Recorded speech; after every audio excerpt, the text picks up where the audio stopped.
Le Lagoon 560, c'est le plus récent, je dirais, des grands Lagoons, donc, qui sont fabriqués à Bordeaux, en sachant qu'il y a un modèle un petit peu plus grand qui s'appelle le Lagoon 620, mais avec des programmes très comparables, qui sont des programmes de navigation hauturière, dans le plus grand luxe, on va dire, et qui permettent de vivre à bord comme si on vivait dans une maison.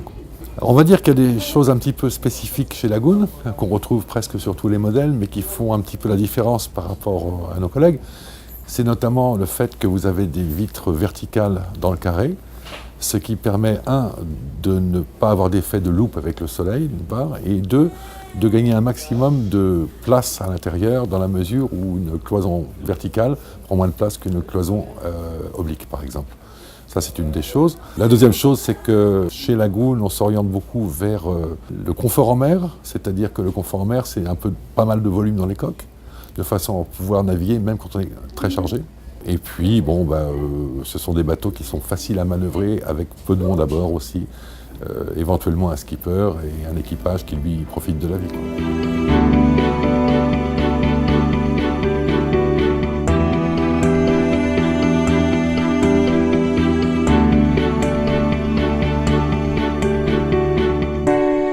Je pense que techniquement, il n'y a pas de révolution, il y a un savoir-faire.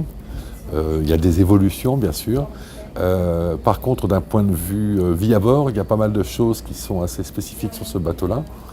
Notamment le fait que vous avez une cabine, bien sûr, de propriétaire qui est grande, avec son salon, avec sa salle d'eau, etc., etc. Mais aussi une cabine d'invité qui est elle-même aussi complètement indépendante. C'est-à-dire que le propriétaire et l'invité principal ont accès à l'extérieur directement, sans passer par le carré. C'est-à-dire que ça leur donne une grande indépendance. Ils sont chez eux, quoi, en quelque sorte. Ça, c'est une chose qui est assez spécifique. Après, je dirais que du point de vue extérieur, c'est un bateau qui a un flying bridge, donc un poste de bar au-dessus et une grande zone de bain de soleil. Donc ça, c'est aussi assez spécifique, de décider d'avoir un poste de bar vraiment surélevé de façon à ce qu'on voit bien ce qu'on fait, en quelque sorte.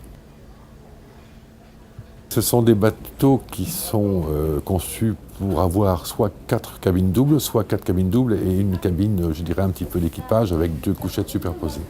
Celui-ci a 4 cabines doubles, cette version-là, donc ça fait 8 personnes tranquilles, parce que chaque cabine a sa propre salle d'eau avec sa douche séparée, etc., etc.